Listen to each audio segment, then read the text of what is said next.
All right, we are back, and ladies and gentlemen, listen, it's an absolute honor to finally get Frank down on the podcast tonight. I had his son on, Frank Jr. You guys go back and check it out. Absolutely talented kid, future legend of the sport for sure. But today, it's an honor to have the dad on us. The dad's turning the hot seat tonight, people. Let's go, right? And I had the honor to actually meet Frank at VIR for the first time. It was actually during the Azure weekend, too, as well, wasn't it? Yep. Well, yeah, I met you and your son and Caden and his dad. It was absolutely amazing. And since then, I mean, we've had obviously an awesome friendship, and it's always good to see everyone at the track, my friend. Most definitely, man. The track family is a special family, bro. It really is. It's very unique, 110%. But as always, dude, I want to get into it. Where did your journey begin on those beautiful two wheels? Oh man, I had a funny start with motorcycles. So I think I was probably about I had to have been about 8 or 9 years old. My father had just bought me this brand new BMX bicycle, right? And I was riding around the neighborhood, and I stopped at one of my buddies' houses, and they were getting rid of. It was a little old Suzuki. I don't remember what the model was. It was equivalent to like a CRF 50 or something like that. And his father was they were getting rid of it. I was like, I'll trade you my bike, you know. So I gave him my bike. I got on this thing, man. I didn't know what the hell I was doing. I did whiskey throttle, right? Boom. I grabbed a handful of throttle, ran straight into the garage. Boom. They picked me up and taught me how to, you know what I'm saying, maneuver the bike. And I rode it back around the corner and walked in the house all happy and stuff. Dad, look what I got.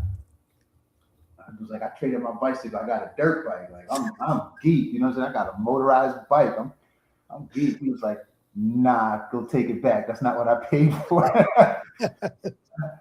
Oh man, so I had to go humble myself and go ask for my bicycle back and give him the dirt bike back, man. I didn't touch another bike until probably about middle school. I had some friends that used to race dirt bikes. I would go to their houses and ride their bikes and stuff. I never owned one. Um, and then it was years after that until I got my first motorcycle. Probably it was 2000. Shit, when was ready to go in 2008. Matter of fact, I came home on deployment for Frankie's birth, and in the midst of, I had bought a motorcycle that same week, and been on them ever since. I love it. We're having a baby. I'm buying a motorcycle. It's the opposite way around, right? Somebody's got a motorcycle, they have a kid, and they get rid of the bike. And it's like, give me both. Pit move right there. I love it, dude. I wish I would have thought of that, right? If I could go back in time, or yeah, buy a bike. Yeah, that's good. It's good stuff, man. It's and nobody forget, like Robert Maxwell says, never forgot that first whiskey throttle, right? Yeah, we At all. never. And then of course we got Dwayne in the house. What's up, my man? He says, what I miss? Nothing, just the intro. Nothing. Welcome. Yeah, you got it right on time. Oh my God. Yeah. And then, obviously I want to talk about the military, right? Because I was a child of the military. My dad was a military pilot, as many of you heard many times. It's growing up for me in the military was made me who I am as a person today, just because we move so often. And I never met a stranger. So wherever I went, I instantly found friends, right? And when I have friends, like that's it. Like I'm all in, okay. And then all of a sudden, 9 months later, 6 months later, like, oh, we're moving, we're leaving. And I'm like, we just got here, right? So it was either shrivel up in a shell or just be me and just be happy and just enjoy that little journey I have with everybody, right? And that's how I chose to be. And it was just it's definitely a unique experience. I got to see a lot of the United States and meet a lot of people because of it, instead of just growing up in one town, whatever it is, however big and small it is, you know. Um, but what'd you do in the military, my man? And thank you for your service, because without you and everything you did, we wouldn't be able to do this, much less do this. Right. Hey, I appreciate it, man. Like I tell everybody else, man. Like my my time in was selfish. I never thought about, hey, I'm going to serve my country. I was fresh out of high school. I needed a job, and these people sold me a dream. And I went for it. But I am grateful for the opportunity to serve. Um, Learned a lot about myself and others. You know, definitely an experience to say the least. But I did. I bounced around a lot. So my career was mainly National Guard. So I started off in transportation, and once I got to the one, actually once I got to basic training, it was almost like going to prison, right? What are you in for? What are you in for? And that's when my eyes got open. It was like, oh, there's more than just these type of jobs that they told me about at the recruiting station. Like I had no idea. I saw a Be All You Can Be commercial. I was like, oh, I can do that shit, you know. So I started off in transportation. I did honor guard for shoot 2 3 years. Ended up getting deployed. Came back home, and I was set on trying to go SF or Rangers and stuff. So I wanted to do the hoorah stuff, right? You know, the cool shit that you see on TV. So I started trying to gear myself towards that. Um, Bounced around through a couple different units. I went to an MP unit for a while. Came back to a actually ETS. After my first break of service, I re-enlisted into a Intel analyst position, and then eventually started working my way. I trained with 20th Group for a while. Went through went through selection, got halfway through the Q course, and got a ECAT. You know, and that was pretty much the end of my career. Then I went back to a transportation unit until I rode out the rest of my time. I was like, yeah, this sucks. I'm done. uh, Well, you had something good to come home and look forward to too, you Frank. said what? Yeah, I said you had something to look forward to coming home to, which was Frank. Oh yeah, for sure, Frank. And by that time, my daughter. You know, I you know, love it. I mean, all in all, I had 18 decent years. So Thanks, man. Congratulations. It's a different perspective and different world in the military. And one thing that I've learned being around a bunch of people in the military, still am, my dad's friends and people I work with that have served for X amount of years. Now they're out. They don't. The main thing they miss is that brotherhood, right? That's something they struggle with on a day to day basis. Being out here in the civilian world, as they call it, is there's no brotherhood like it was in the military. Is that something you struggle with too? mm, not so much, not so much. And I think me being in the MC, that kind of fills that gap a little bit. You know, the majority of us were prior service, so we all have that common bond as well.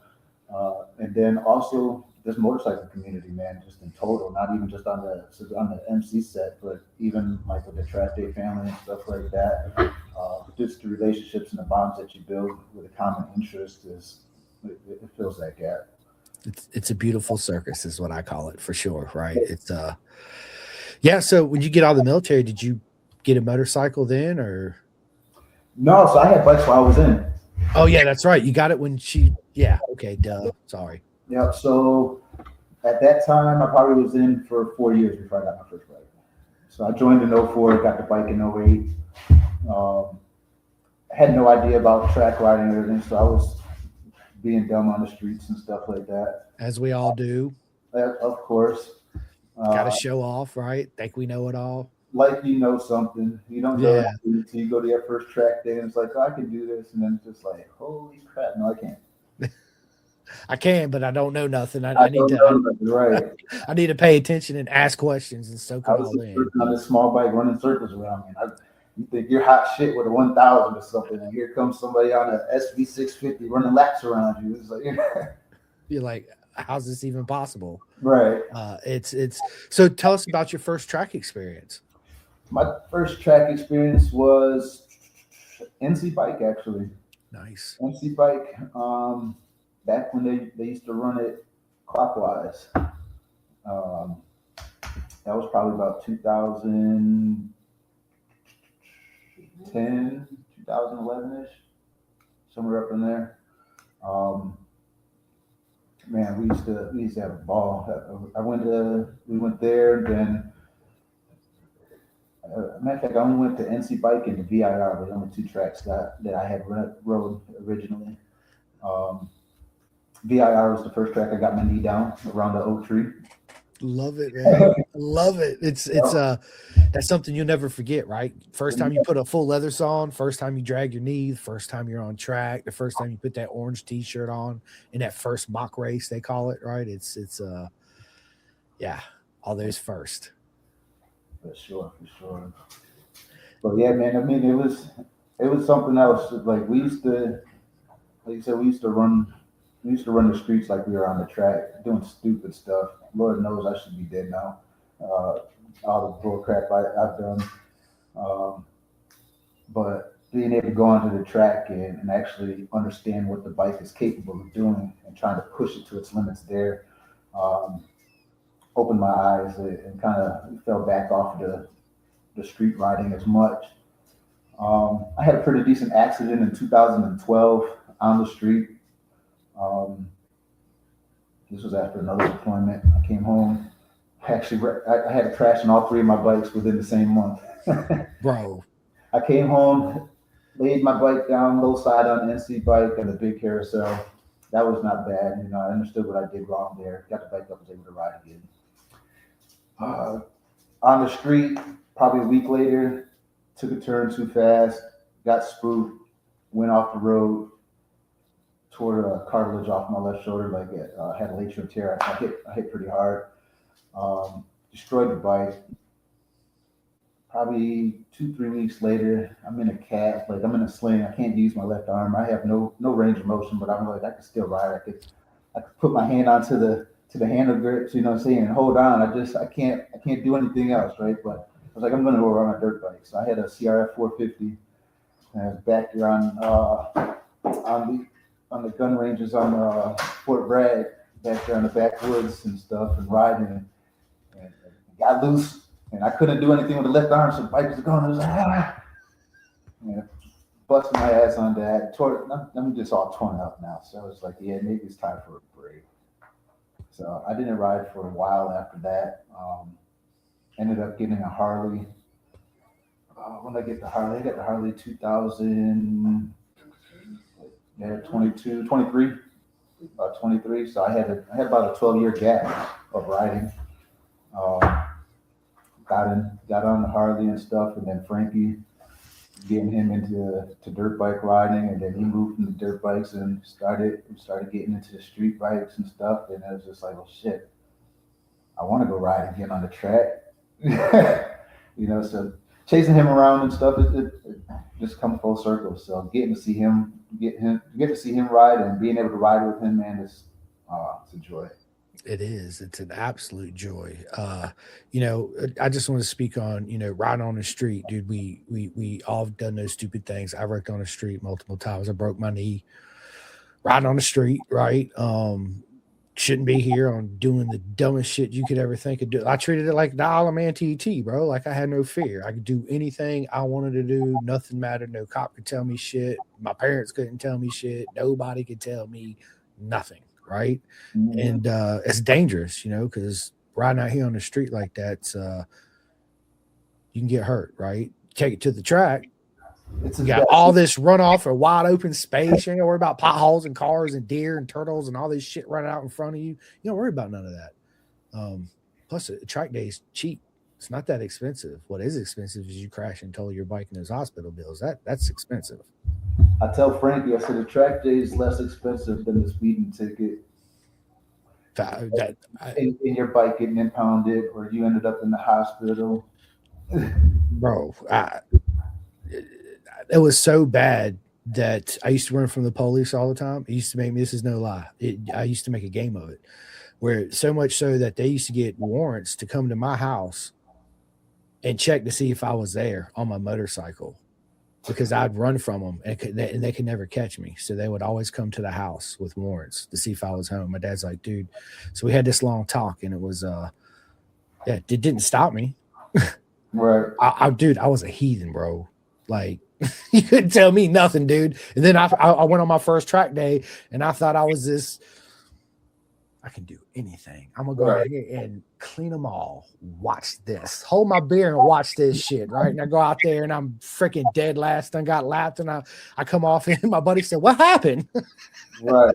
And I just laughed. I was like, I don't know shit.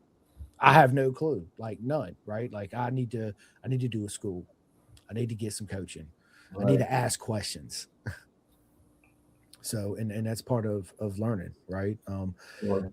But once you get on the track and you do track riding and you do a little bit of club racing or whatever it is, and you do finally end back up on the street, let's say you want to go for a ride, right? Because sometimes, like Dwayne says right here, and this pertains to racers too as well. On the street, you try to fill that void of adrenaline that you got from deployment, right? So you used to go into the track all season, you get off season, you got to ride some type of way, whether it's a dirt bike, a Honda Grom, getting on the Harley, going for a cruise, whatever it is, right? So, but you're more aware.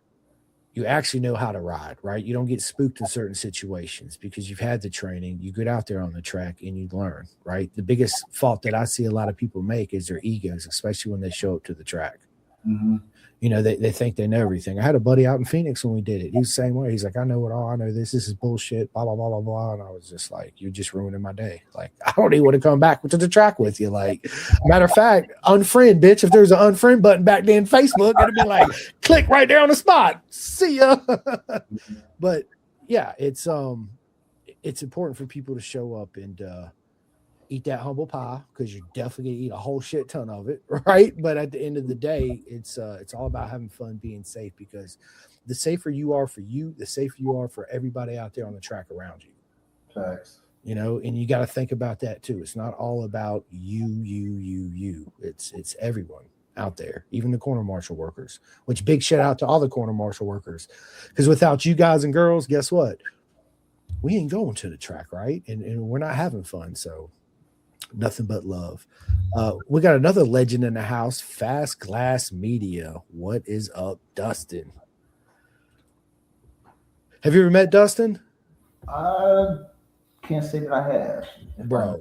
I apologize. I'm horrible with names, man. Nah, dude, you're good, man. I'll have to introduce y'all together for sure. So listen, you coming back, being in the bikes, loving it.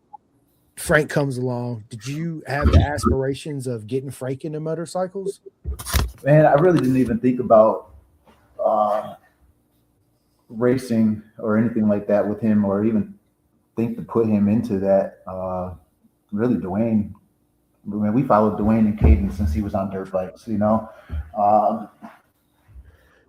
Racing and stuff like that never was really like a thought that we can pursue.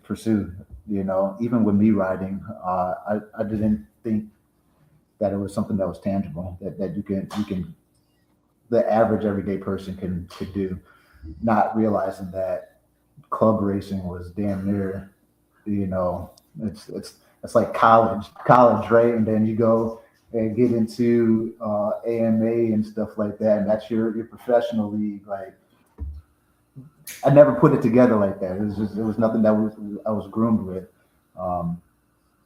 Getting a bike was golden ticket. Yeah, that was golden ticket. Being able to do a track day here and there was just like, oh man, I'm doing something. Then being able to go to do a club race was like, holy shit, this is a whole nother level, And then going and being like, hey, you're running maybe 2-3 seconds off of pace from professional guys in Moto America. And it's just like, well, damn, you're already there, So it's been quite an eye opener these last couple of years to see what's actually a capability, or able to happen. 100%. Tell us what it's like being a racer's dad, man. Because again, we spoke about this a little bit off camera, and me being a father, I understand when my mom used to be like, I used to come home, maybe 4:00 in the morning, my mom be up. And I'm like, what the hell are you doing up? She's like, I couldn't go to sleep because I was worried about you. And I was like, Mom, I'm gonna be fine. Don't worry about it. Just go to sleep, right? I never understood that till Rossi come along. Once Rossi come along, it's like I got to make sure he's okay before I can go to sleep, right? But I understood that that father-mother worry, right, about our kids, because we just want to wrap them up in a bubble and just let them go do what they want, but we want to make sure they're safe at all times, right? All the time. But you realize that the hardest thing is letting them go little by little as they grow, right? Let's be honest. That's what you're doing.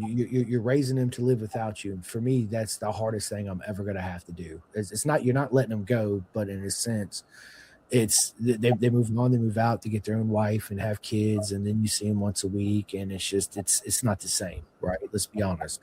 But you being a dad, also chasing your son around on the track, right? Chasing is right. Right, that's what I'm saying. Chasing his butt around on the track. You know, what's it like for you being a racer's dad and the mental challenges that come along with it? Man, it's a joy. To tell you the truth, I can't say that I don't have any reservations about it or anything like that, or like get worried or anything. I provide him with all the tools that are necessary for him to be successful and safe at what he's doing. We understand that the sport is a dangerous sport in and itself, but there's certain things that you do to try to mitigate all those risks and stuff. And at the end of the day, it's the same mentality I had in the military. If it's my time, it's my time. Lord knows I don't want it to happen. We don't, it's not something that's like, we don't expect it to happen, but we know if it does happen, that everything was done to not allow it to happen. If you know what I mean? Yeah. So I don't go to sleep with worry the day before a race or anything like that, or anytime he gets out on the bike. Yes, I do get worried when that crash truck goes out and when red flags come up and you're waiting to see who all's coming in or whatever. And, once you see your rider come down pit lane, it's just like, whew. Yeah, big who, right. And it's that secondary thought of, damn, all right, well then who did go down? I hope they're okay and stuff. But I mean, in racing total, I think that's the only time that really I feel any bit of worry is when that red flag goes up and you don't see your rider immediately. Yeah. That other than that, man, shoot, I know what's in his mind because it's in mine. Go out there, I'm having fun. The adrenaline's at an all-time high. The focus is there. You're out there doing something that you enjoy doing, and that's what life's about. 100%, man. Couldn't have said it better myself, man. It's yeah, and this journey that you and your boy Frank are sharing together is such a unique journey altogether. I mean, think about all the sports in the world and how many people do those versus how many people are doing ours, right? So that alone is just unique in its own self. And the people, we said this already, that you meet along the way and the journey, and it's just like it's this huge family that you never knew you had, but you always had it. You just got to open up the door and join. That's all you got to do, right? Is sign up for a track day and keep showing up. That's it. That's all you got to do. It's that simple, right? It's truly amazing. But to have that and share those memories, it's something that you'll never forget, and he'll absolutely never forget it. And then of course when he has his, as I always call him, my mini me's, Right. obviously he'll be like, yeah, introduce him to Two Wheels, because we always want to pass a passion of ours, at least for me personally, something to my son. Right. Something that we can actually do and we love together, right? That's what it's about. And if you don't have the same passions as yours, then you find a common ground to have that same passion that he has for something, or she, and to get that bond. And that's the most important. And that's the main reason why I do the podcast. I've told you this is, if I was to drop dead right now live on this podcast, guess what? He can always go back and watch 500 episodes of me. We always have Dad's voice. Yep. Always hear Daddy's voice, right? Wherever he's at. So to me, that's very important. So, yeah. And I never thought of it until I started doing it. And then it just hit me, right? It's funny how life works, right? Everything happens for a reason when it's supposed to happen. And it's like when you come on the podcast, right? It was meant to be tonight, right? So just like everything else. We got my buddy, the Ducati dad. What is up, my man? He says, hey. Something I do want to ask you, man, is how did you and Dwayne meet, man? But before we get into that, it says it's been a pleasure watching the boys grow together and have y'all on the journey with us. Absolutely, my friend. For sure. We met through a mutual friend at a local dirt bike track. One of our buddies invited me out to go watch some races at a local dirt bike track, and Caden was racing that day. and it was like, dang, who's this little kid flying on a little 65? Like, not a care in the world, you know what I'm saying? Running through this whoop section faster than everybody else out there and stuff, just having a ball. And then seeing Dwayne over there like he is with his, excited behind on the track. Oh, it was like, oh, it's a brother out here, you know, not used to it, And then he introduced us, and man, we've been cool ever since. Love it. Yeah. I love it, man. And Frankie already had he had the 50, and knew about riding, but never raced it. Like again, racing wasn't on my radar. It was like, all right, yeah, we can go ride the trails and ride in the fields and stuff like that, and go putt around down the local, like in our neighborhood and stuff like that. But once he saw that, it was like, oh yeah, you could try this. So I bought him a 65, and he went out there and tried it on 65 for a season, and then went to the 85 and tried that out for a little bit. Had a couple of accidents. Was like, yeah, I'm not feeling this. And then the street bikes came along. I think Dwayne got Caden and O'Valley. They both played around on that for a while, and then Caden got the 300, and he test rode that. So I think once they switched bikes or something like that, we bought Caden's old bike and got him out there. They tried to track out. Somebody let Frankie test drive a Yamaha R3. He's like, oh, I like this. Then somebody else let him test drive a Ninja 400. He's like, oh, I like this more. It's more power. So we traded the 300 and got the 400, and it's just been a progression ever since. I love it. We got the bikes there, so. I love it, man. It's again, it's such a beautiful journey, right? In a bondship, and to see your son grow up to be a young man, because it's very much a reflection of who you are, Big Frizz, as a human, right? It's your son is a direct reflection of you, and I know him personally, and he's an absolute bro, and you are too, proper mega human being, and it's an honor in this lifetime to be friends, 110%, man. And it just speaks volumes of who you are as a person through your son, Frank, and everything he's achieving out there on the track, and the support you give him, and that unconditional love. And it means everything. I'm sure it helps him free his mind of letting him focus on doing what he's got to do to have the most fun out there on two wheels, right? And not worry about if dad's mad because I messed up this lap, because we all meet those dads that are, tough. I use that word amongst other words, right? Like, what are you doing, bro? Like, no. But yeah, it's good, man. It really is. You gotta have fun doing this. You got to, man. You really do. And I'm realistic with him when it comes to where we're at in the sport.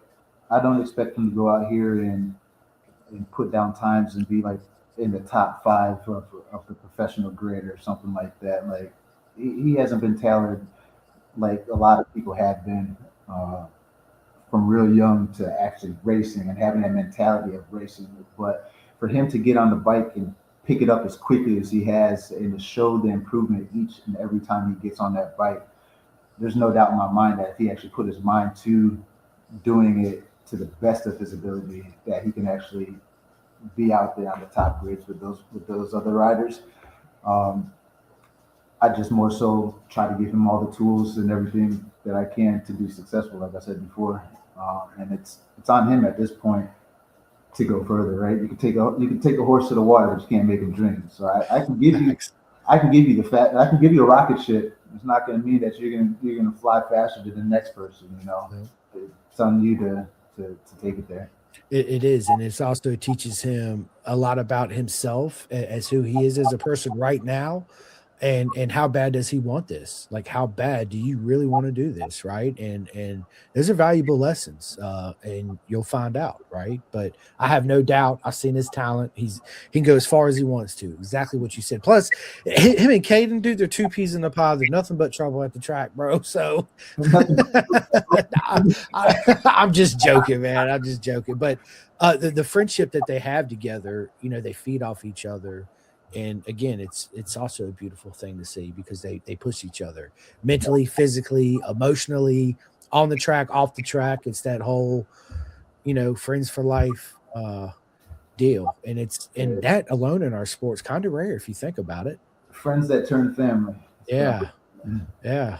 It's amazing to see, man. Of course, in you and Dwayne for sure, right? We got Jeff, man. What is up, bro? He says streets is just a dangerous place. It is if you treat it that way, right? But if you go out there and you ride respectful and you obey the law, allegedly, you should be okay. It's just when you out there, thinking you can do anything is when trouble happens. So, Jason Bartlett, what is going on, my buddy? He says, letting them live so hard. Bro, it is, man, because it's like I've always been that dad, Frank, right? Where I'm like, I'll tell Rossi one time, I'm like, look, I don't think this is a good idea because I think this might happen and it's probably going to hurt. And he looks at me, says, I got this, just like I would do, right? So I was like, you do you, boo boo, right? I'm here. Right. And of course it happens. And of course, immediately I say, I want to say, I told you so, right? Like, but that also is like, I remember we always have those arguments, right? And I told him one time, I was like, look, I've never been a dad before. Like, there's no class on this. There's no manual I can go buy at the store. Yeah, there's dad books, but it's nothing like being a dad, right? So basically, how I'm trying to explain it to you, Rossi, at the time, he was like 7 or 8. I said, every toy I buy you comes with a what? He says, a manual. I said, when you got here, guess what? You didn't come with a manual. So I can't go to page 32, chapter 8, right? And see, oh, well, this is what you need. Right. I got this, right? Like, we're learning together. We're growing together. We'll figure this out together, right? So just remember that when we start doing this and going back and forth.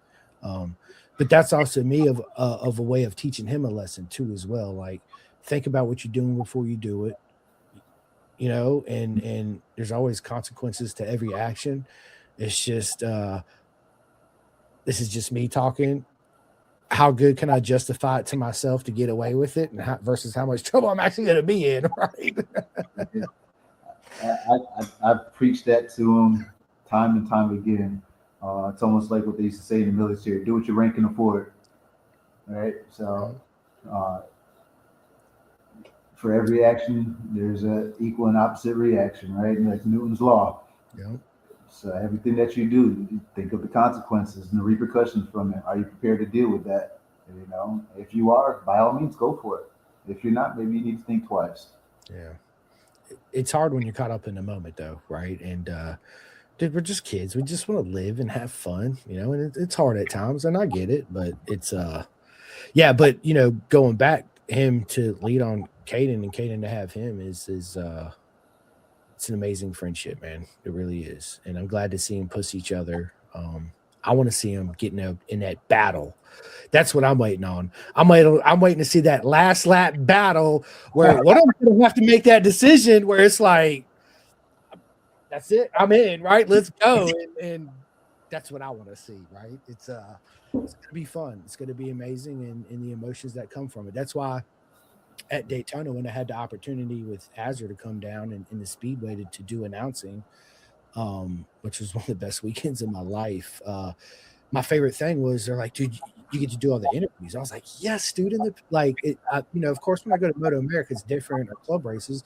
I don't see them come directly off the track and ride to their pits, and they come directly to me with their eyes are just freshly up and their eyes are this big, and I feel the emotion and the adrenaline. It's different than walking up to them afterwards, and that was my favorite part of that whole weekend, seeing the emotion. Man, at Daytona, you fell in that thing like a pro, dude. I appreciate it, man. It was I ain't gonna lie, it was scary. I was super nervous. I had big shoes to fill, so to speak. And I just told myself, I'm just going to do it like a podcast. I'm just going to be me. That's it. I said, I already know most of these guys out here anyway. I'm friends with all of them. So I'm just going to make it one big weekend podcast and have fun with it.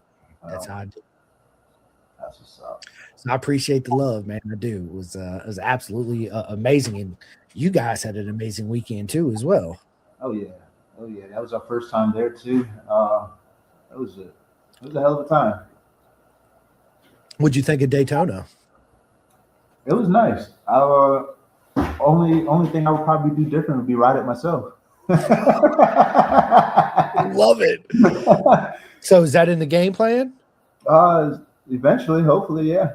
I love it, man. I love it, dude. It's good stuff. So, what's your favorite track you've been on so far? Probably VIR. Love it, man. That's my home track, man.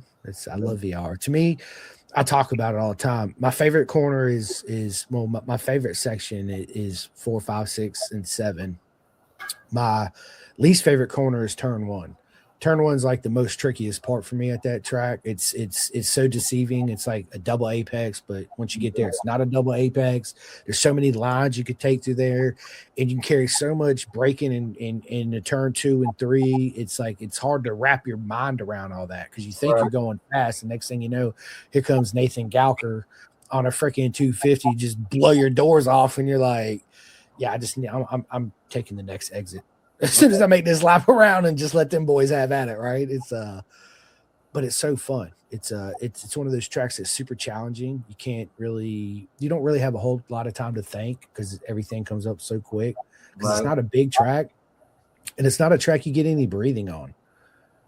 Because the straight's not really a straight, right? Because you come out and it kind of for like a split, maybe that much, and then you're back over the crest, and then you're up for a second, and then turn 1, and then it's just, it's yeah, love the track, man.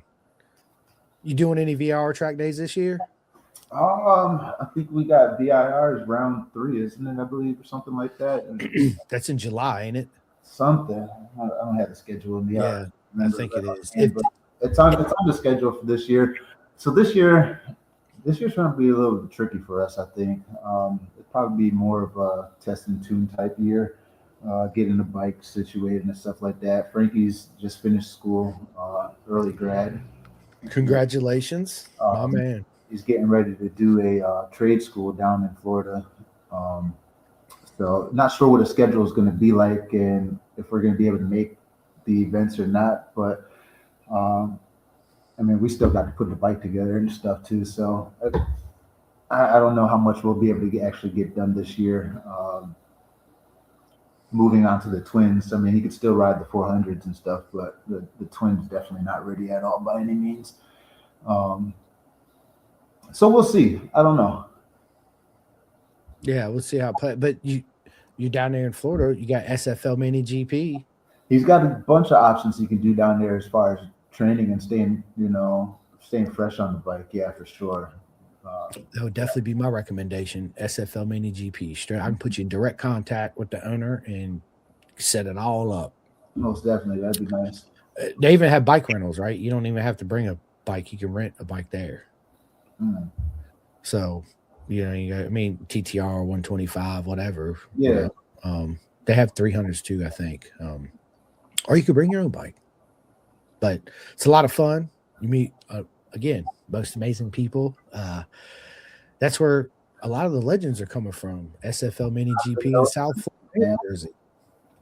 I wish I had that opportunity when I was a child. Bro, I'm telling you, I gave anything. Don't buy me no more Christmas presents ever. I'm gonna tell Santa, just give me the one bike and take me to the track. Take me to the track, baby. Let's go. Yeah, I wish. Right? It's funny because back in the day, right? Back when we were growing up, as we're getting younger right now, right? It's we didn't know about it. There wasn't this much knowledge going around. It wasn't that easy accessible as it is today, right? Back then, it was either in Cycle World or Road Racing World magazine. When the road race, it was this big, right? It was always in the back. Yeah, I got a whole thing of them. I kept every one of them. Dude, I have no idea. I'm a nerd. Yeah, man. So, but now it's like, a friend that's done a track day, or you can look up a calendar or schedule with Facebook. It's all over the place, right? Even if it's really not in your algorithm, you're going to run across it somehow, some way, sometime. And one thing I see missing in our community, to be honest with you, is our dealerships, bro. Like, you go to dealerships, there's nothing on Azra, Into Track Days, Moto America, VIR, none of that, nothing. Nobody likes like that anymore to to go to the tracks or anything like that.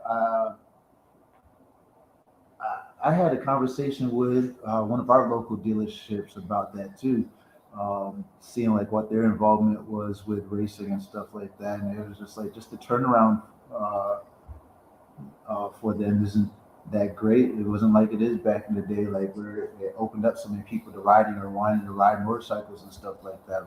Like the passion and love for this sport looks like it's dwindling. Like that fire is not there. And I think that's even shown with some of these track days. You can go to a track day now and it'd be like a handful of people there. It's not even like packed like it used to be back in the day. Like I know there'd be sessions where it'd be like, man, I don't even want to go out there. There's so many freaking people on the damn track, you know.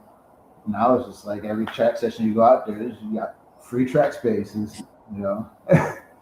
Yeah, I mean, I contribute that to many factors, right? One, obviously, people ain't buying bikes like they used to. The advertisement of our sport, there is none. Let's be honest, unless you follow this sport, right? You don't know. And those are basically our two biggest killer factors in my book is advertisement, man. Think about if they advertise it like the Super Bowl halftime show. No. Think about if they advertise SFO Mini GP during the halftime show or on NBC News or, hey, this weekend coming up, guys, don't forget, in 2 track days down at VRR, if you're in Atlanta, you got, Cycle Jam going on or blah, blah, blah, blah, blah. Then people are aware of it. There is none of that. Even at dealerships now, I feel their excuse, but I don't feel their excuse because it's at the end of the day, it's not about you and your dealership. It's about us as a whole, as a community, as a sport. And that also starts with your dealership because that's where we get our bikes from. Accessibility too has a part to play with it, I would say too. It does. About the communities that actually have the means to facilitate any of these events or anything like that. So unless you live around VIR or CNP or Roadland or something like that, the possibilities of those younger individuals going to those tracks is far and few in between because they're not going unless their parents are into it.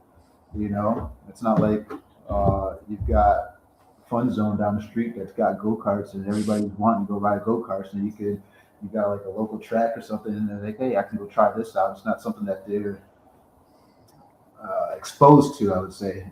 Exactly. Exposure, advertisement, getting it out there, right? Like, you're right. Again, there's many factors, Frank. Another one is accessibility. Like as far as, you get out there and get on the track, but as far as making that next jump to like Moto America and the Talent Cup, dude, it's a huge financial burden for any family to get into that Talent Cup, right? The bike alone is $30,000.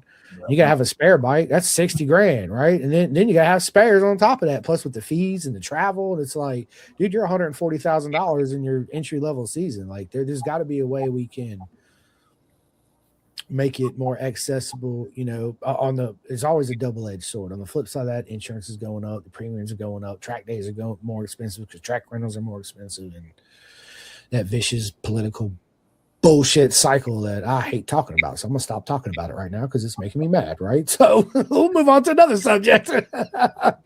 Oh my God. Mario, what is up? Ferroni in the house. He says, been amazing and happy to have front seats to Caden and Frankie battles. Both kids are not only great riders, but amazing young men. Yes, they are, my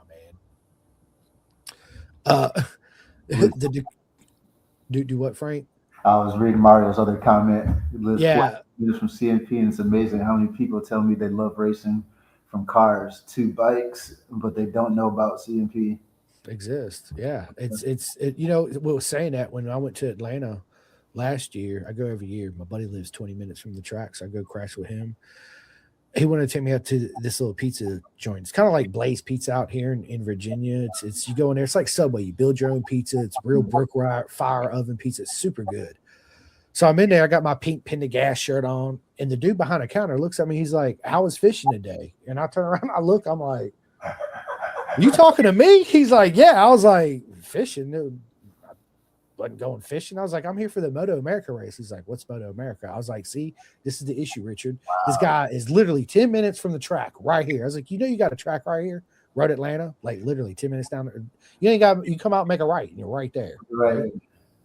He had no idea. No idea motorcycle racing was even going on. That's an issue. But how do we change that locally on all the tracks, right? Uh, and there goes Rossi. That's hilarious. The legend. Dude, it's funny because every time I go to the track and he's not there, and I say it all the time, people always say, "Where's Rossi at?" And I'm like, "What am I, chopped liver?" They're like, "Oh, we love Rossi." I was like, "Yeah, me too." But I'm gonna send him home with you, and then I guarantee you're gonna call me up and say, "You better come pick this dude up right now." Oh, he just wants chicken nuggets and mac and cheese. He'll be all right. He'll be all right. Yeah, he's good. He's good. He's good. He's 13, bro. Bro, listen, this is something I say too. It's funny, right? Dad to dad. Here we go. Before we got married, man, it feels like, dude, I could do anything. I had all the time in the world. Of course, I didn't have all the money, but I had more access to race pipe, bark, and all this shit that I can do. Then you get a girlfriend, she becomes pregnant. And then next thing you know, when you have a child, it's like the world speeds up. The time absolutely speeds up. And he goes from up every 2 hours to feeding him and changing his butt to crawling for a half a day to immediately to walking and running and then doing this. And then next thing I know, he's in 3rd grade and now he's in 7th. In 3 more years, he's going to be driving. Like, yeah, buddy, it happens quick. What happened, dude? Like, I'm confused on. That's why I'm so grateful I have this to give back, right? But still, it's like that's what I keep trying to tell him. I was like, dude, time's such a thief, bro. You don't get it right now. I tell him all the time, you don't understand, and I get it. You're not supposed to, but one day you're gonna realize, dude, we got this much time, literally this much time, right? Not trying to scare you, but time flies. Enjoy the moment. Bro, enjoy the journey, dude. That's what it's about. It's not the destination. We all got 2 destinations in life that's guaranteed: taxes, and the other. That's it. That's the only guarantee we got. Not being married, not having kids, not owning a house, not buying a car, none of that. Right? So everything else is just a bonus and a plus. Work hard at it, love, live, laugh, and most important, man, love yourself. Because if you truly love yourself, then you'll truly care about others. Right. So I went on a little tangent right there, but yeah. So moving forward, congratulations again, finishing school, getting into trade school, making that next jump. And that's why I ask, Caden and all of them, what are you going to do for a living? Like, racing's not everything. Like, you gotta look ahead. Like, what do you plan on doing? Being a welder or plumber, or you got to have that fall backup plan, right? There is a lot of people that don't have a fallback plan, but it's a smart move. You're never going to have a passion like motorcycles, right? But to develop some type of other like away from racing that you can earn and make money off of doing, right? To provide for your family so you can continue. Because one day you're going to have to buy your own tires and buy your own body work and your own rear sets and your own race fuel. And bro, yeah, Dad, I need $100 for gas. I got everything else for the track, but I need $100. All right, I got you, right? Because I know I would. Yeah, 100%, I got you. Right. But they don't think about that, right? But it's good because when they have that mindset and they're doing, something else for a career, then they earn their own money and then they see how expensive the world really is. Respect it a little bit more. Bro, I'm telling you right now. Appreciate it.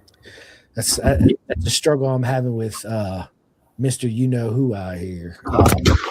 And you know what's funny, dude? And you dealt with this, right? Let's just be honest, man. Like, I will literally tell Rossi something, and you could come up to him and tell him the same exact thing I told him, and he'll look at you and be like, "Yeah, no problem, I'll do it." And I'm like, "Dude, what?" Right? It's funny how kids are like that. Like, they hear you, they don't believe Dad. Right? I'm certain I don't believe you. Whatever. I know it all. And then you'll tell him the same thing, and he's like, maybe Dad ain't as stupid as I think he is. Right? I'm just Dad. Only been there, done that. Don't know what I'm talking about. That's it. Like, dude, it was funny the other day. As soon as I said something, he starts defending himself and doing all this stuff. I was like, I'm sorry. I keep forgetting you know it all. So give me your cell phone, give me your tablets. I'm gonna throw all our phones away, all that shit, because you know it all. So we don't need any of this. It's going to save me a lot of money on bills as far as cell phone payments and all this, right? And we could use that for other things. And he was like, no, I don't know it all. It's hilarious. I was like, I got you. I should have recorded that. I should have recorded. Being a dad's not a job. It's a lot of fun. I agree. I'm the yes dad. 100% the yes dad. He's like, we should jump off this bridge. I throw a rock down there. Yeah, it seems deep enough. Let's go, right? I'm that dude. Yeah, let's go, right? Mama's, yeah, she's like, don't you, blah, blah, blah. We're like, see you on the other side, babe. Let's go. I'm a quick no dad. I'll say no quick, and then I think about it for a quick second, and then it's just like, all right, weigh the options. All right, maybe. Not me, dude. Because you know why? It's like, again, I always try to remind myself that, dude, this is short. This is a moment I need to enjoy. And, dude, let's just have fun with it. If I get in trouble with my wife, I'll deal with it, right? Like, it's cool. It's good. I got this, bro. I got this. We've been married 17 years. Like, we're good. We're good. How long have you been married? We've been married 14. We've been together 22 years. 23. Like you see in the background. How long have we been married? 14. There we go. She's like, you better get this right, boy. What are you doing? You're in trouble. Long enough. You're making your own dinner tonight and cleaning up, buddy. We already went. No, yeah, right. We already ate. Yeah. Dwayne says, don't mess it up. But you know, you married that long. It's like you have just an understanding. You just look at each other and already know, right? It's a beautiful thing, man. Congratulations. It's far too often that people don't stay together anymore and try to work it out amongst themselves, right? But yeah, again, congratulations, my man. So, dude, I gotta talk about your roofing company, man. I think it's absolutely amazing. How did that come about? Oh man, I was doing insurance adjusting, and it had me back and forth out of town for a while. This is after I got out of the military. Wife wasn't really feeling that. She was like, "You did deployments while you're in the military. Now you want to be a civilian and still leave the house. So you need to find something close." So I started working for another roofing company locally, and helping them with the insurance claims and stuff like that. And we eventually parted ways, and I started my own company. So it's been about 6 years now. Congratulations, my man. And dude, tell everybody what it's called. There it is, right? Vertex Roofing and Restoration out of the Fayetteville, North Carolina area. There you go. So if anybody needs any of that work done, please do not hesitate. Reach out to my man Frank right here. He'll definitely take care of you. Yes, sir. Best roofer in the state. Your top choice. That you heard it first, right? Like easy plug on that one for sure, dude. Congratulations, man. It's one thing going out on a limb, starting a business, working for yourself, but it actually be successful and work again. That just shows a lot of who you are as a character, right? And as a person, man. So congratulations on that, man. It was definitely a journey, man. It kicked off right in the height of COVID. I had I got fired for better terms or whatever. They decided to separate. I think they realized they were paying me more than they wanted to, but we won't go into. They had hired this new guy really to take my position, and I took him all their company stuff back to the office and stuff, and he was giving me a ride back. I had a company vehicle and stuff. He was giving me a ride back home, and he made a comment, "Man, you should probably try your own thing." And I was like, "Man, I don't want to hear that shit. You know, like just drop me off at the house, like, you know." I was like, "You know what? I should start my own stuff." And I was like, I brought you all of my information and my knowledge. I know everything that you guys are doing already. Like I know the job. You know, I did roofing when I was in high school. I've done all the labor. I've been through all tiers of it and stuff. But yeah, I could do this for myself. Turned around and got COVID, so I'm stuck at the house, no job, sitting in the house, quarantined. I'm like, all right. So I wrote up a little business plan and as soon as I got cleared to go out amongst the population, like we hit the ground running, And my father gave me a $5,000 loan so I could pay for materials and pay later for these guys that had already contracted this lady to do her roof. And we knocked that one out. And then I got a call from somebody else who saw some work that we did previously when I was working for somebody else. And man, it just snowballed. I think my first year, I was surprised when I did $500,000 in my first year. And then it just kept going and going and going. I was like, oh man, I'm loving this.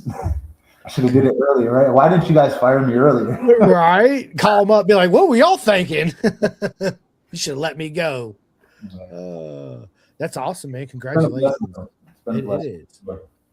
Great set. Proud. Dude, you're a proud father, right? Proud husband, proud business owner. Dude, I'm proud of you. Absolutely proper mega life, man. For sure. So, well, saying all that, man, you know, all your visions and dreams, all your goals in life, dude, I hope you achieve them 10 times over. 110%, man. Again, I'll say it's an honor to be your friend and part of the journey, so to speak, right? Yeah, good stuff, man. Well, listen, bro, we're almost an hour into this podcast already. I want to transition and ask you a couple personal questions, and then I'll leave you to it. I know we're supposed to be getting this shit storm here in Virginia, and I know you guys are too.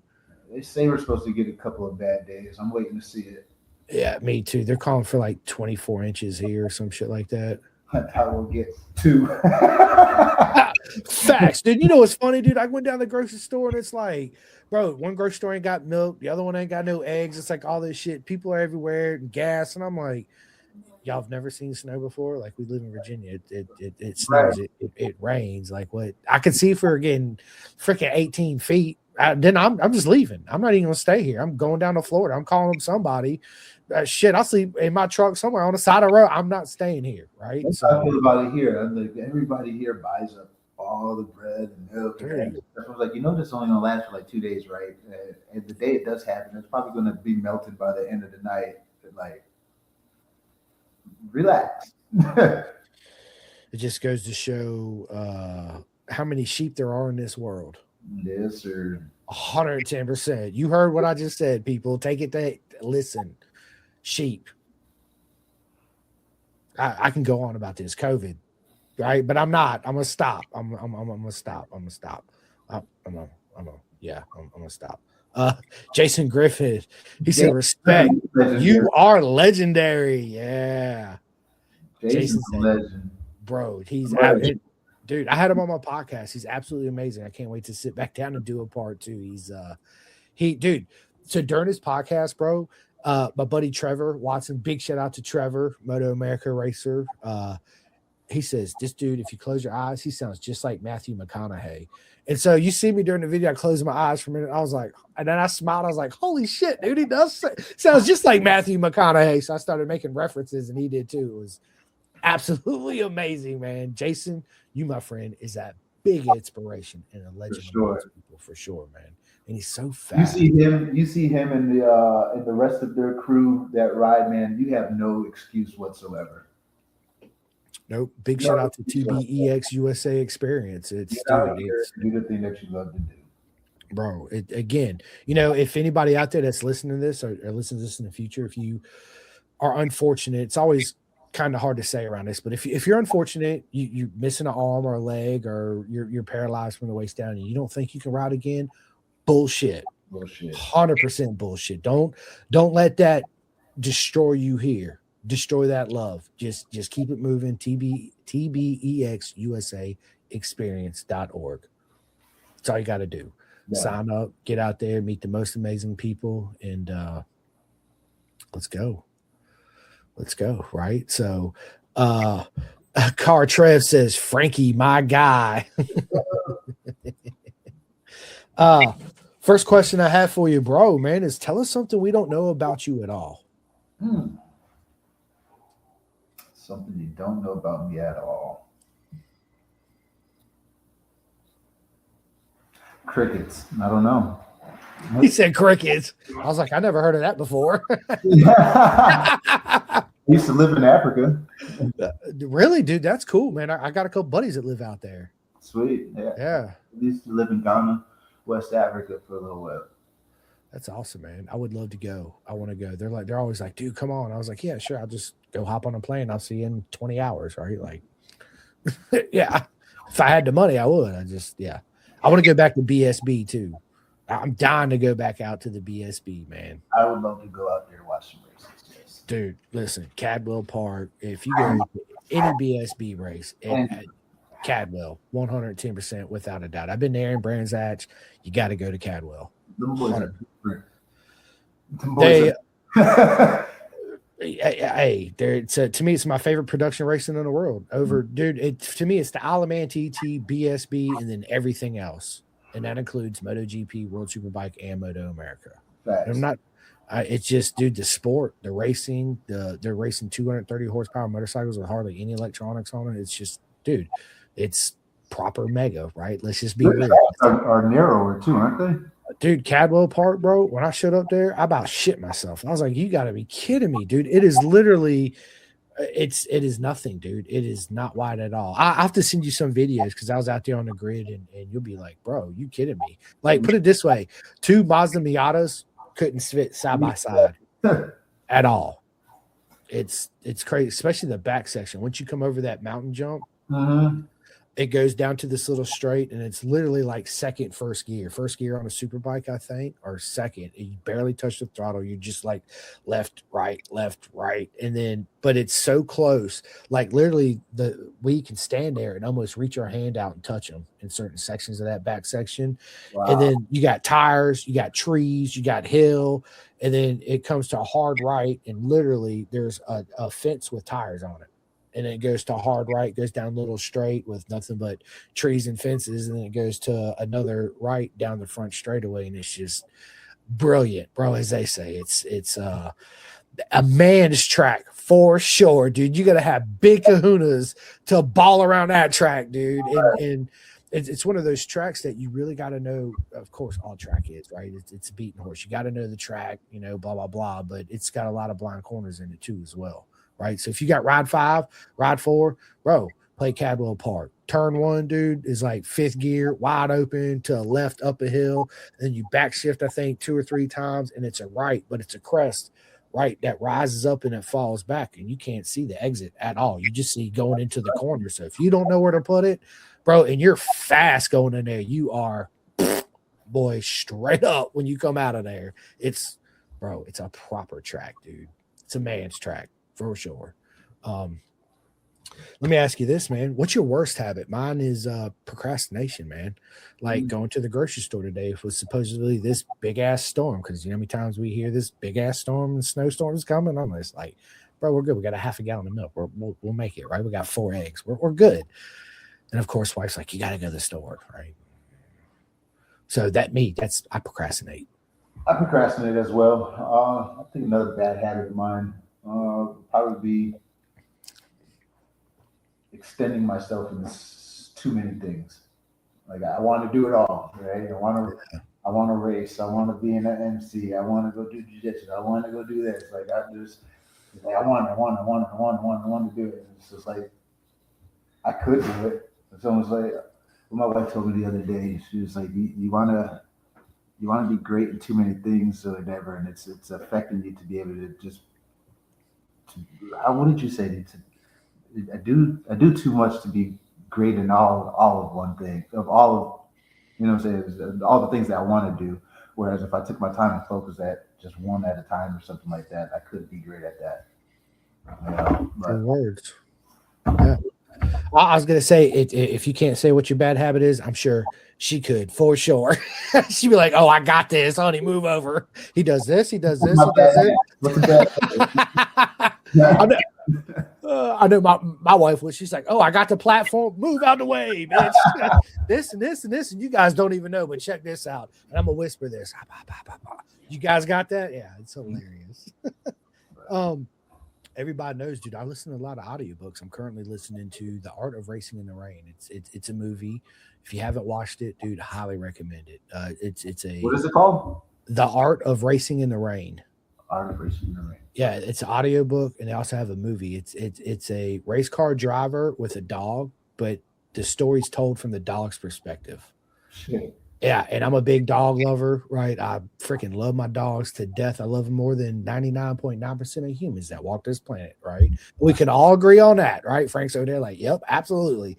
Um, and I had just lost Charlie, my pit bull. She was like 14. She passed away at home. I come home from work. My wife called me, and anyway, so I heard about the movie and I was like, I'll watch it eventually. So 2 weeks, Charlie was passed away. I was like, I just come in the kitchen one day. I said, I'm ready to watch this movie. My wife, first thing out of her mouth was like, oh, you are not prepared. I was like, I got this. Like, don't worry. I got it. Right. Dude, 3 minutes into the movie, bro, I'm in there bawling like a 4-year-old kid. It's a great movie. You got to watch it. Yeah. But books, did you listen to any audiobooks? I don't listen to any audiobooks. I do read every so often. Actually, I'm in the middle of reading What is it? President's Bible, Chronicle 1. Love it. Black Dragon, national president. Just trying to tap into what it's like being a president in the MC and stuff like that. It's curiosity, being like an MC, seeing what it is that our president goes through, and other MC presidents, and what it took for people to get there, what it's like, and stuff like that. I read a lot of stuff that. What else I got over there? Read a lot of jujitsu books. Read a lot of dog books. Stuff that I do, racing motorcycles. Yeah. I love it, man. I love it. I listen to all kinds of books too myself. I think it's good. I do read my shop manual for my motorcycles, right? That's about it. And cooking books when I cook a recipe. Other than that, I ain't got time to read, bro. I'd rather throw my earbuds in, throw it on when I'm driving to the track or whatever, and just listen. I'm at work, instead of hearing all this shit at work, I have the earbuds in, podcast, audiobook on, baby. Tune everybody out. Let me just be me and leave me alone. That would be my son for sure. Yeah, 110%, man. Podcast. What podcast do you listen to? If you listen to any, yours. I've got a couple of brothers that have podcasts. So K Solo the Rider, his podcast. I listen to what's his podcast name? The Retro Philosophy Show.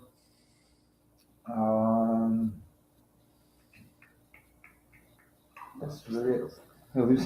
Oh, I said, yeah, all motorcycle stuff. of course.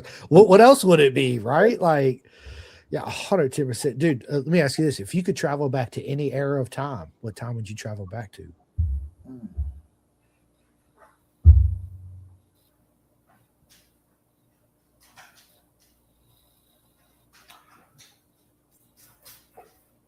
I don't know that I would travel back in time. You can travel back just to see something. Like, I just want to see a dinosaur for the day, or how the pyramids were built in Egypt, or I want to see Genghis Khan cut somebody's head. I don't know, anything, right? Like, I want to go to Area 51 when the aliens first came, right? Like, well, whatever it is. I don't know that I would rather travel back in time, but you got to appreciate the time that we have and travel somewhere. Great answer, man. I love it, dude. Absolutely love it. Do you cook? Are you a cooker? You like to cook? I heard that. Yeah, we all heard that. All right, next question. I love it, dude. She's awesome. I do admit, meat cooking has taken sort of a backseat once I started the business and indulging in some of these extracurricular activities that I do. The wife has actually picked up the slack on that a lot, and it's appreciated. Love you, Ben. Thank you. Thank you. We appreciate you. We do. And for everything you guys do, even my girl, I tell my queen all the time, I was like, you're the queen. I'll make sure we fed. That's it. Like, I'll provide the food. You just cook it for me. Yeah, it's 110% right on that. As far as that go, do you enjoy spicy food? Are you a spicy food guy? Spicy as long as you can enjoy it. Yeah, I don't like anything that's like it's so spicy. Like you can't like give me the milk. Oh, like my mouth was burning and stuff like now. But yeah, I like spicy foods. Yeah, I like spicy food, but I also do enjoy torturing myself at times, if that makes sense. It's I never understood it. Okay, what really got me, I never ate hot sauce. I wasn't a big fan. I was like, dude, I'm just not feeling it, right? Then Mhm. my uncle goes to Thailand. He marries a wife. His girl, mom, brings her back. She starts making all this homemade Thai food. And I was like, this is the most amazing shit I've ever eaten in my life, not realizing that my mouth is on fire the whole time, right? And then it slowly transitioned into where I just got this level to where I could just eat hotter food than she could. Mm. And then it got into where I watched the hot ones on YouTube, the last dab. Yeah. So I was like, I'm gonna order the last dab hot, so the hottest shit they got. And I'm at work and I'm just banging it out. And next thing I know, I'm doing these retarded dumb challenges and that I shouldn't be doing. But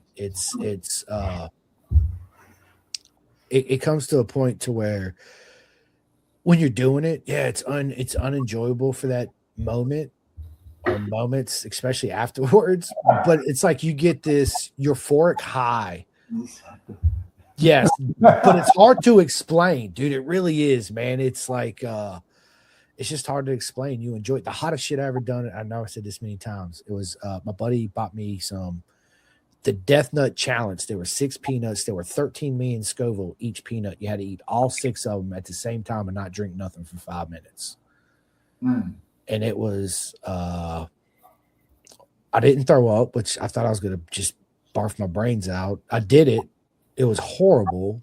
I was as high as I've ever been in my entire life. Like I've never felt this euphoria ever before, right? But it messed my taste buds up for like over 2 weeks, and I just didn't feel right. Like my stomach, and I just like won't never do that shit again. Wow. But yeah, there's times I like to mess around and eat 4 or 5 million Scoville hot sauces and enjoy the moment, When we go, enjoy the journey. when we go out to eat at like the Thai restaurants and stuff, and they ask like, "You want the spicy?" Like, yeah, we wanted a like American mild. We get an American hot or American mild, you know. American mild. Okay, that's like 4 crushed red peppers on it. Okay, there you go. Oh my god, I love it. So growing up, I'm a huge Star Wars fan, man. Are you a Star Wars fan too as well? Nope. I never No. really. Matter of fact, I don't think I've ever watched Star Wars, any Star Wars movie from start to finish. I've caught pieces of it and stuff like that, but never was into to Star Wars or anything like Right. that. Well, I am. I'm a sci-fi nerd, so I like Star Wars and the Matrix and all that rabbit hole and I like the Matrix. Matrix was pretty cool. Matrix is one of the realest movies people you're ever going to watch. Just pay attention when you watch it. Well, It tells you all a lot. Uh, dude, was you into any other sports like growing up? Of course, my basketball team, bro, Chicago Bulls, dude. Michael Jordan, he was the dude, right? He still is the dude. Let's be honest. And then my football team, the Raiders, right? The Vegas Raiders used to be the LA Raiders, yada yada yada, all because of Bo Jackson. That was my dude growing up. Was Bo. So I'm a I Raider never fan. was one to sit and watch the sports and stuff. I'd rather be out doing it. Yeah, So, like, yeah, I played tons of basketball. We used to stay at the park from sun up to sundown playing ball. I played football, played soccer, but I never could sit and just watch it. Like, I had to be doing it. I wanted to be doing yeah. it. The only thing that I'd say sport wise I'd ever sat and actually watched would be motorcycles. Love it, man. The only sport that I watch today is every once in a while I'll turn on a Chicago Bull game for like 10 minutes. I'm like, okay, I'm done with it, right? Like it's cool. Just to hear the sneakers and the dribble for a minute and like a slam and the horn. I'm like, okay, I had my fix. Let's go. I do like soccer, so I am a It's soccer not nerd. as fun to watch nowadays as it used to be. No, it's not. You got the LeBron flops and stuff, and it's just like everybody's a chump nowadays. Like The game's changed the game has changed a lot. and for the worse. Yeah, Right, no, football too. Like I watch football, but only for the Super Bowl, and the main reason why I do that is to hang out with my friends. Everybody brings a dish to eat and hang out, and crack a couple beers and conversate. And some people are focused on the TV. I'm the one running around doing this all night, right? I don't give a shit about the football game. So, but again, as I said, dude, I do watch soccer. So my team is Inter Miami. I've always been a Miami fan. Of course, pink's always been one of my favorite colors, and they're pink and black, right? So that's what drew me to them as back in the day. So what's the one superpower you wish you had, bro?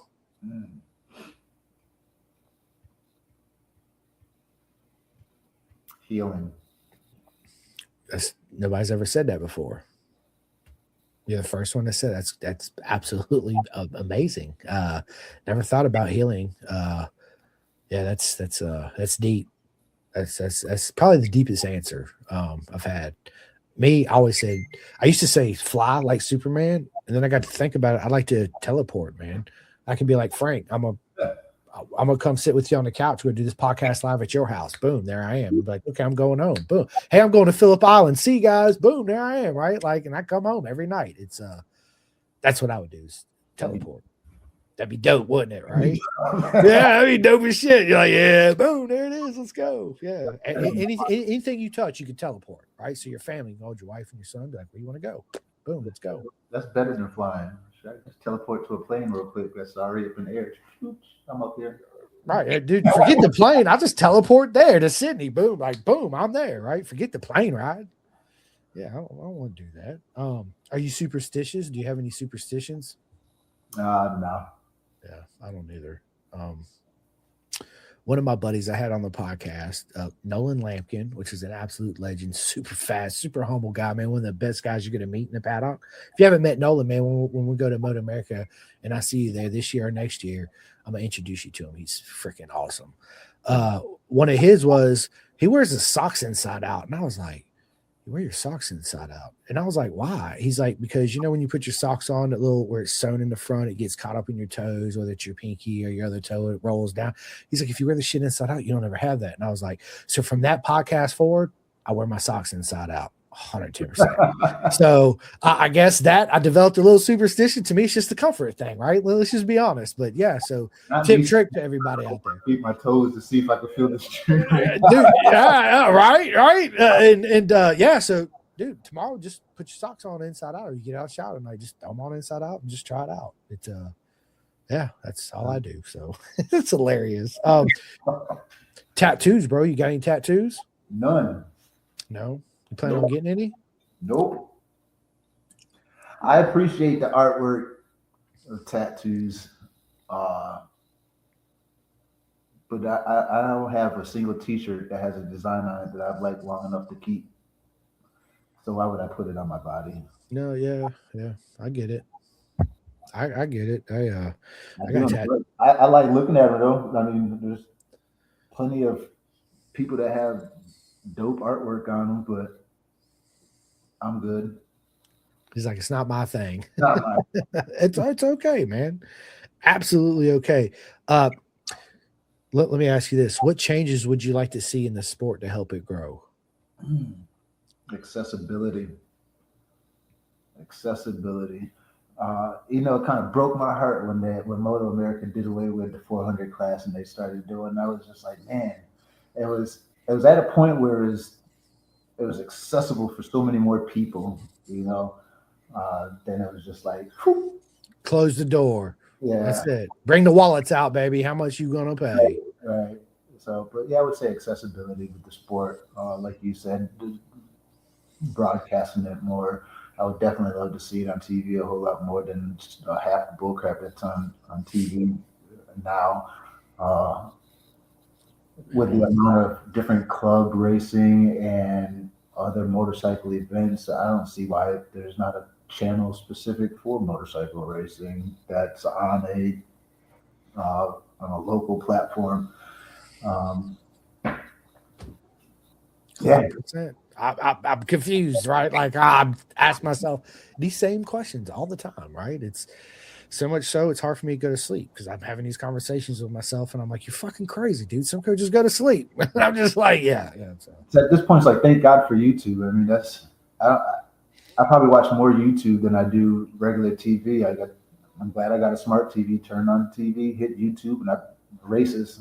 Like I'm either watching BSB or I'm watching Moto America. I'm watching club races. Or hey, Let's you go. can get it, but I would much rather see like, hey, this is going on in Florida this week or something like, oh, this is right in your backyard, or hey, VIR is broadcasting today. Like, yeah, it could be done. Could be done. 100% agree, right? We need to make it happen, but how do we make it happen, and who do we talk to make these things happen, right? Like, I feel like we just need to start our own council. Well, one thing my buddy Jason suggested too, and I know I keep saying I want to do it. I need to do it. I just need to sit down and just do it one day. Is create a racer dad group, a group just for racer dads, where all the racer dads in the United States can get together on a Facebook group or whatever it is and have deep conversations about raising a racer and a child and all the trials and tribulations and headaches and mental challenges, and it'd be therapeutic, right? Bringing all the racers dads together and having conversations. So that would absolutely be good. There'd definitely be a wealth of knowledge exchanged. Be a good thing for the sport too. 100%. Me and you were going out, bro. What's our go-to karaoke song? I don't have one. What'd you say? There's a lot. It's just a lot of them. What we singing, bro? Tennessee whiskey. There it is, right? Tennessee whiskey. Oh man, I love it, dude. I love it. So let's build the group, Chris. Let's do it.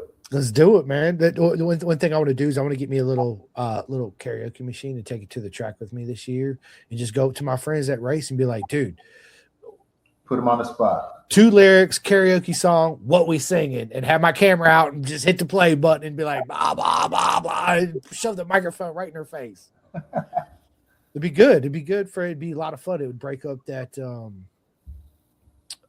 tension on the race weekends. You know, Dwayne said Al Green. You don't know nothing about no Al Green. He calling you out, Dwayne. Al Green, boy, let's go. Right? Oh my God, let's go. Listen, man, I'm gonna let you go. We're almost an hour and 30 into this. Last question I have for you, man, is dude, you're planning a bank robbery, okay? Who's on your team and what roles are they playing? That's kind of like an incriminating thing, because what if it happens? I didn't even think of it like that. I'm just trying to have fun with it, but okay. Never mind then. With this day and age, it's like I'll edit that one out, right? No, all right. I'll change the question up. New question. Frank, money no object. You had your own Moto America team, right? Let's just say Twins Cup, right? Because that's where your boy wants to go. So you have your own Twins Cup team in Moto America. Obviously, I already know what you could say. It's going to be the Aprilia because that's the bike to be on. But who are the 2 current riders in Moto America that you would put on the bikes, and they cannot be your son or Caden? Because I already know that's who you're going to put on there. 2 current riders in Moto America now that would be on my team. I like the Mario. Pretty humble kid, pretty fast. I like him. Consistent. And I like Blake Davis's style. Davis is my boy, man. He's only 45 minutes up the road from me. Yeah, him and Mike.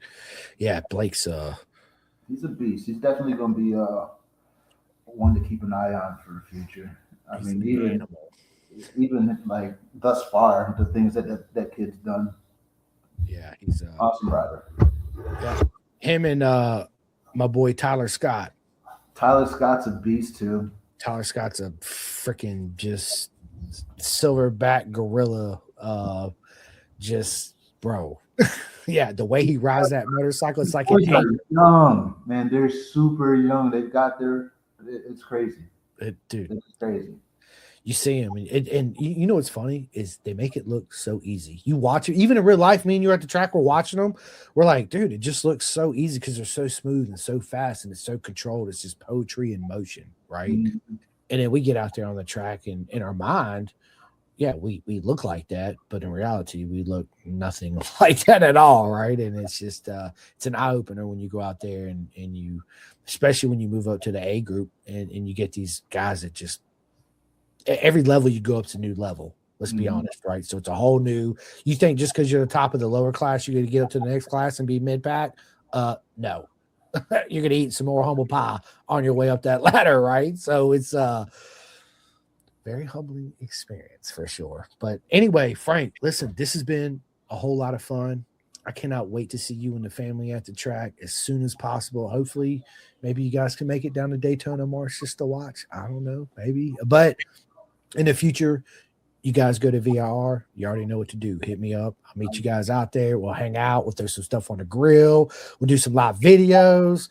We'll talk a lot of trash. We'll have fun. Karaoke. You already knew what I was going to say next. And sing some karaoke, bro. Facts on that. So, listen, this has been a lot of fun. I'm going to let you end the podcast. But first, I just want to say, again, as I always say, seriously, if it wasn't for each and every single one of you, Frank included, coming on this podcast, all the love that I get, all the likes, all the subscribes, all the messages, I would not be here. It's because of each and every single one of you is the reason why I'm sitting in this chair.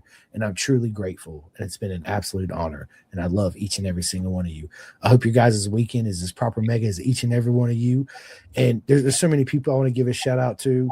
I'm not. I will give a shout out to a couple of them. Big shout out to my new sponsors, Kamani, AGV Sports Group. It's 2026 people.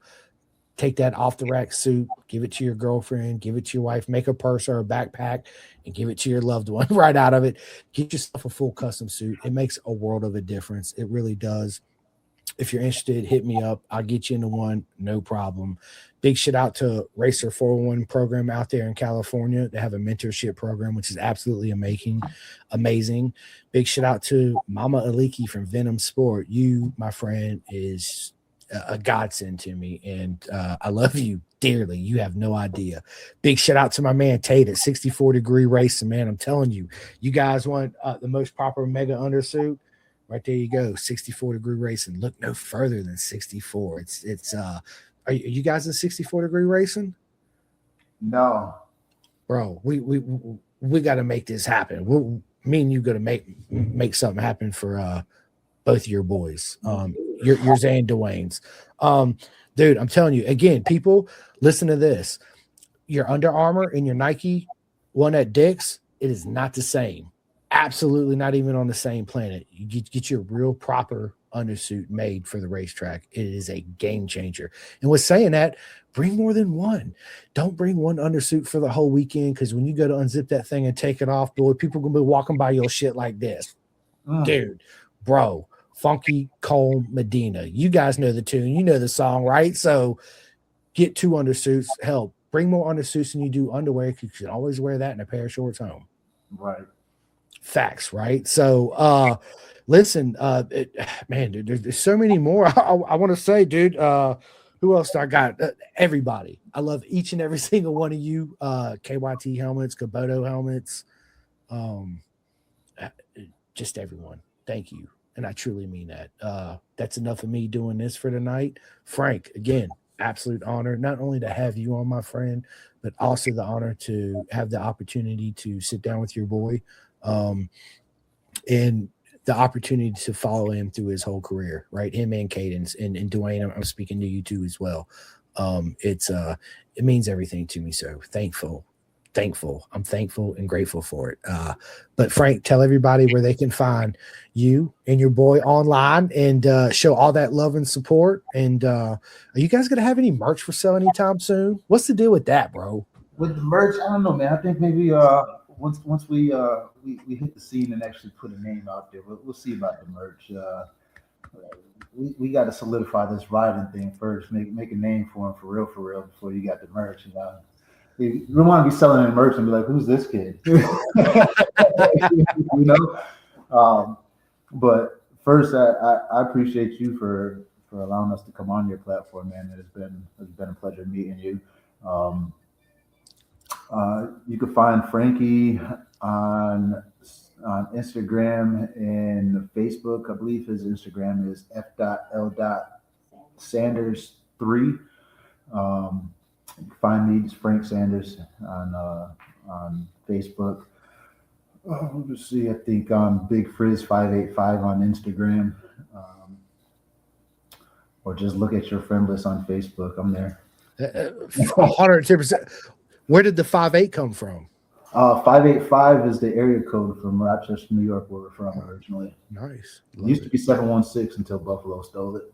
I got you.